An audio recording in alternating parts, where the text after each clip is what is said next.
Everybody, it's Christina. It's the Fat Ass Cancer Bitch coming to you from the Cozy Writing Cottage here in Sandwich, Massachusetts on this very rainy April 20th.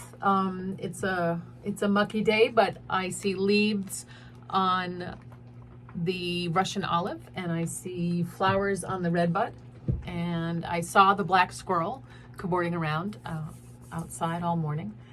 I hope you're all well. Thank you for tuning in. The wedding last week was fucking spectacular. God, we all looked like movie stars, and everything about Isabella and Josh's wedding was just perfect. It was a gorgeous venue in the Hudson Valley. Everyone, it felt like being like in a play. Like it felt like it had like that opening night vibe, that sort of giddy energy. Everyone is beautiful and coiffed. My mother had her makeup done and had her hair in a chignon. She looked like a queen. My sister looked like a princess. The bride was so beautiful. Her vows were so beautiful. It was just gorgeous. Everything about it was gorgeous and wonderful. We had a great time.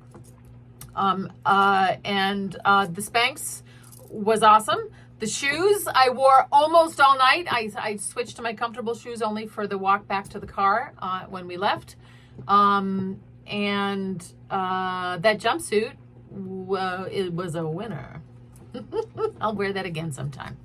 Today, though, I want to talk about, I'm just going to tell you, I had sort of an accidental psychic reading last month, as you do. My friend is on the board of a little library, and they decided to hold a psychic fair as a fundraiser. And I went to support her, worried that a little town library on Cape Cod may not be a great place for a psychic fair, but it was a total hit. A roaring success, actually. There were cars parked higgledy-piggledy all over the street. The library was buzzing with vendors, homemade candles and soaps, incense, jewelry and texts and leather pouches and wands and crystal balls.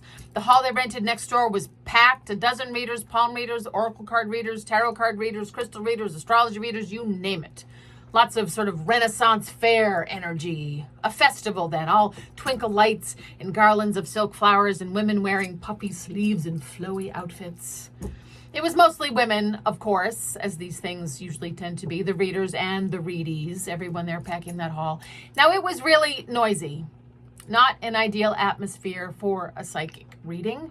Sidebar, I have had a couple deeply wonderful, if unnerving, readings in my lifetime. One when I was 26, where a very old woman looked at my palms and told me that I came from a long line of giant women, but that the men in my life were mostly gnats.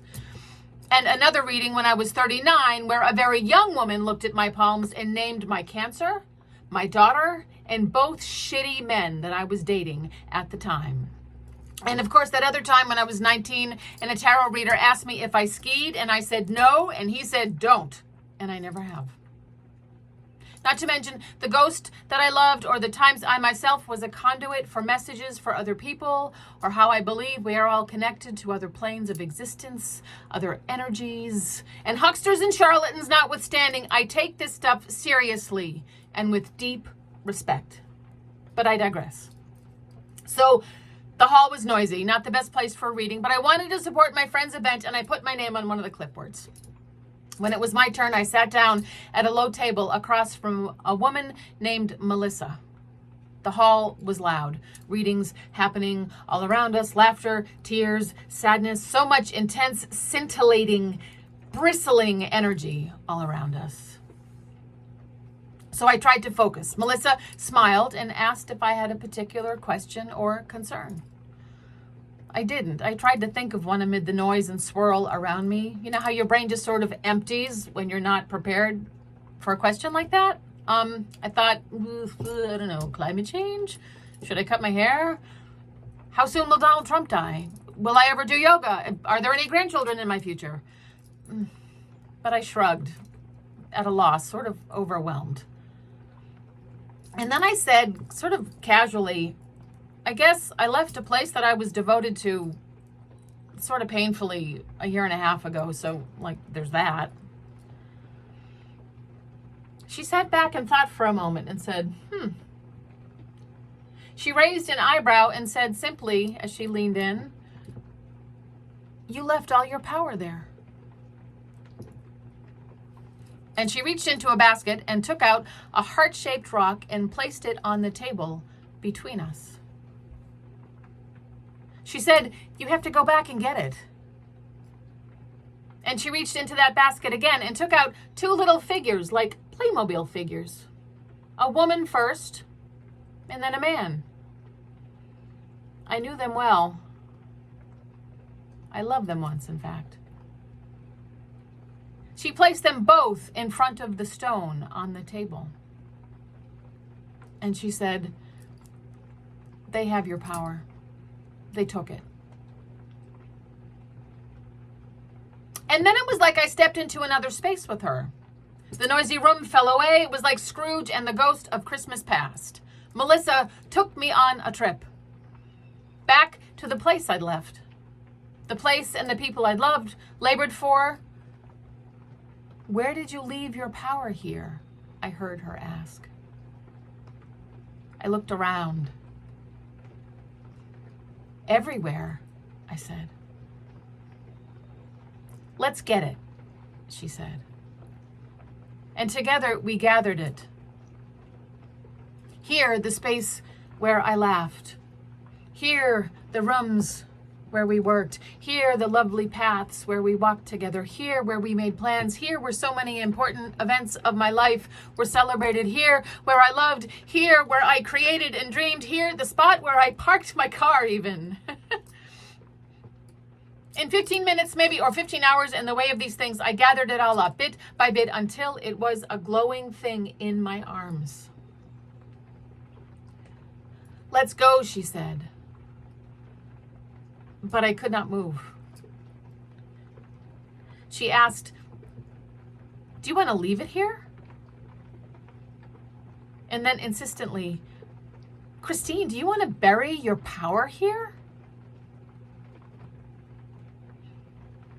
"No," I said finally. And with my power, I left. Returned to the bustling hall with the heart-shaped stone in my hand. "That," she said, and closed her hand over mine, "is yours." I thanked her and paid her and went home with much to think about. That night, a friend texted me a meme that said simply, "I call back all energy that belongs to me, and I release all energy that does not."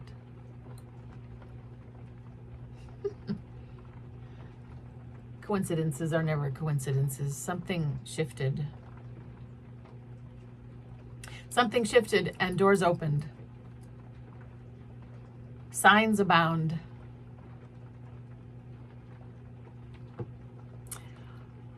I got it back.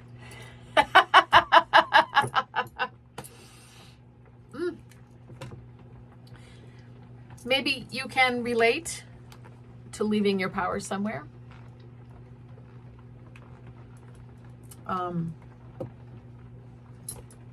Maybe you too need to call your power back to yourself, reclaim it.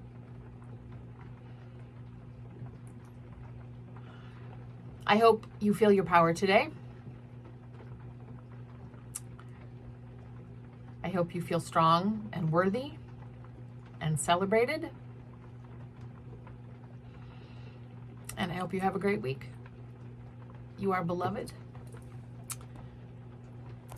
Come as you are. Keep the faith, dear friends. Go find it. Go get it. Go get it. See you next week.